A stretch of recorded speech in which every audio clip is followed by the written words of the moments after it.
Hello and welcome to my awesome alternate Brett Dupree. And today I'm talking about my lessons from my 8-week transformational challenge at Orange Theory. Uh, to be honest, I was hoping for a little bit better news on that front. I'm not going to lie, I'm a little disappointed with the results, mostly in the weight categories. One reason why I don't weigh myself on a daily basis, especially in this current life part of me. Wow, that's English. Is that how it works? How words go together. This current part of my life, just weight loss, is way more difficult.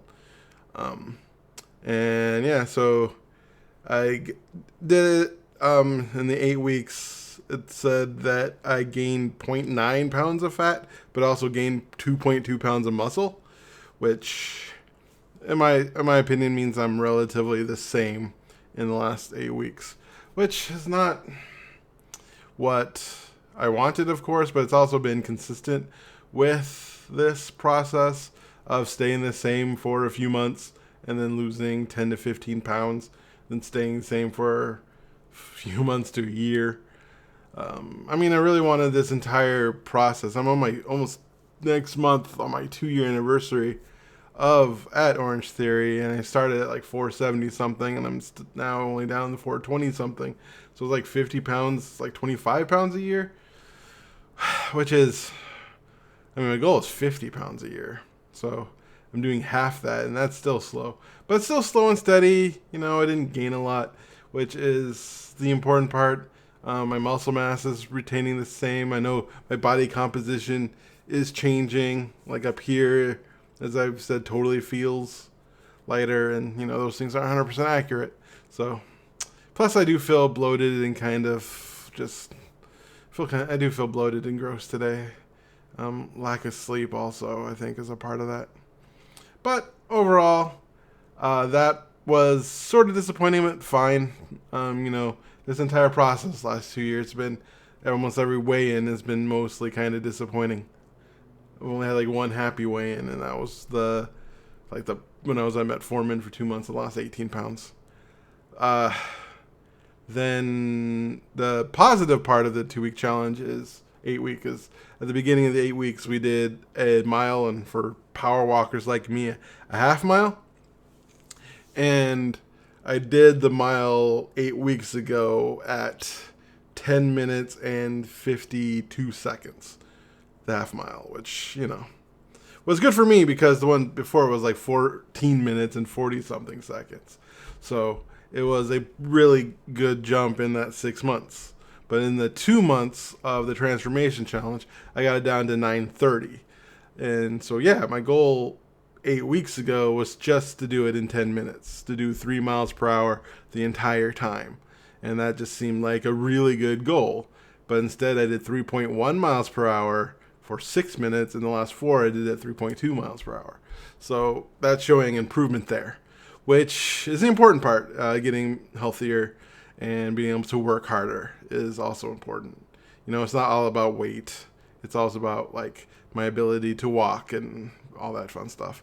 And also, even in the last 2 weeks, in the last 2 weeks, I've noticed being able to go down on my lunges more and do more with the flexibility in my body. So, on a whole, it's a positive experience the last 8 weeks in the transformation challenge. And of my 3 goals, this is my lessons for the 3 goals. If I ever do the transformational challenge, is to only pick goals that are ones that I plan to do for like the rest of my life, ones that I can pick up to add on or to reinforce my habits.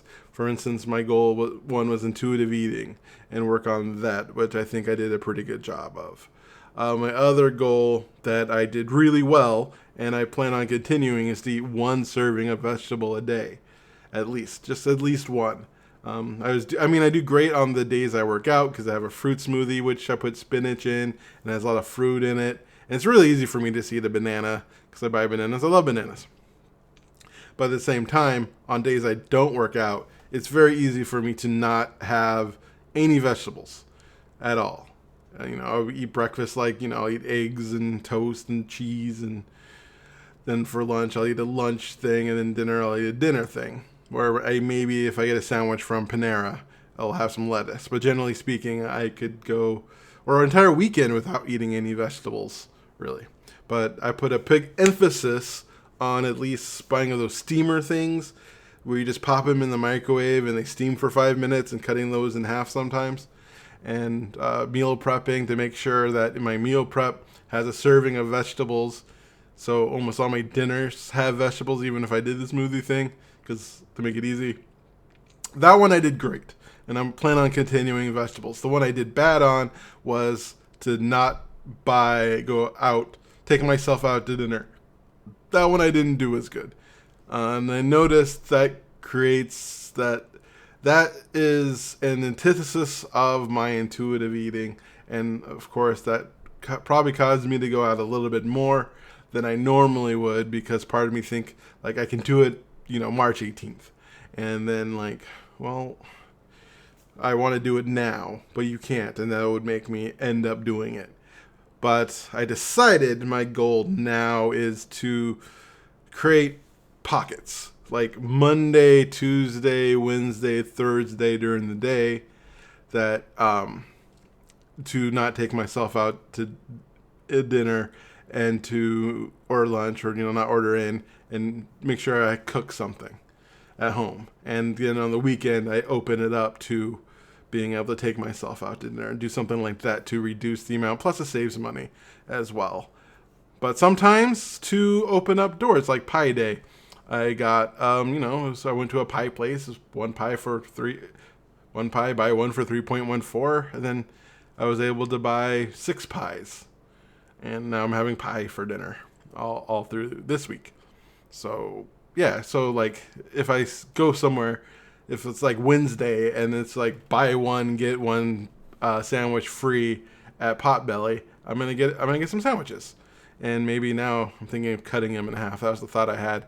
I had this thought while I was driving up at a friend's house. Thinking, but to not make it a hard fast rule, like I have to do it. Just make it a I don't know, not a kind of suggestion. It's just this. Make it a standard and have exceptions be, a really good deal that's like you're not depriving yourself of, oh my God, it's just that's an amazing deal.